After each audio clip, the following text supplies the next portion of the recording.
এত উন্নতি, এত রাস্তাঘাট হয়েছে, আমাকে বাড়ি কোনটা? এই জায়গাটা আমাকে বাড়ি ছিল না? কিছুই তো দেখি মেলে না। এদের গেট আলা বাড়ি, আমাকে জায়গা বাড়ি বানালো কিডা? এ তো দেখি আজগবি কাণ্ড।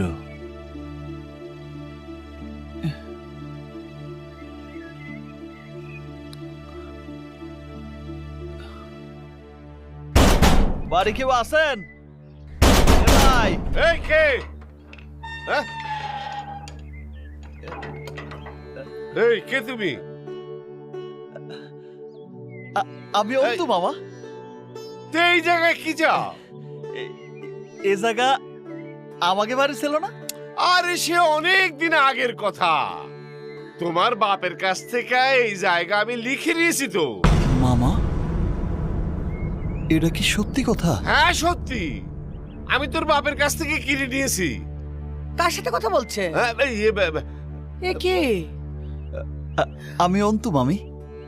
হন্তু, গেটে দাঁড়ায় কথা বলতেছো কেন? ভিতরে আসো। ও, এইটা আমাদের অন্তু ভাইয়া। ভাইয়া আসো, ভিতরে আসো। আসো। এত পিরিতি কিসের? যাও ভিতরে যাও। বাবা! এই খুনি সন্ত্রাসীর মামা আমি না। মামা? এই কে? কে তোর মামা? হ্যাঁ কে? এই যাও যাও ভিতরে যাও। এই যাও। অন্তু, আরে যাও না। আরে আমি কোনো খুনির বাবা, মামা না। আজকে তো যাও, ভাইয়া বাইর হইছে। যাও তো। ভাইয়াকে ভিতরে আনো। ভাইয়া, এই আর কোনোদিন এখানে আসবি না। যা যা মামা? যা, খুনির মামা আমি।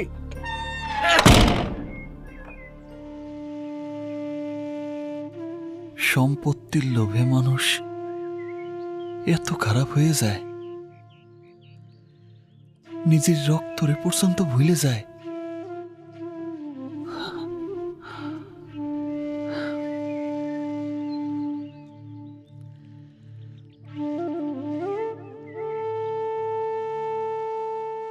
কোথায় যাব? মেয়েরানো কোনো খবর নিল না। এই যে আমি। তুই জেল কেটে গেল ডাকা, আর কোনো খবরও নিল না বেটা?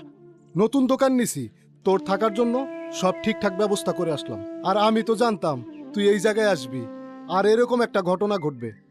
আয়, আমি আছি না, দুই দোস্ত মিল্লা একসাথে থাকবো। চল দোকানে যাই।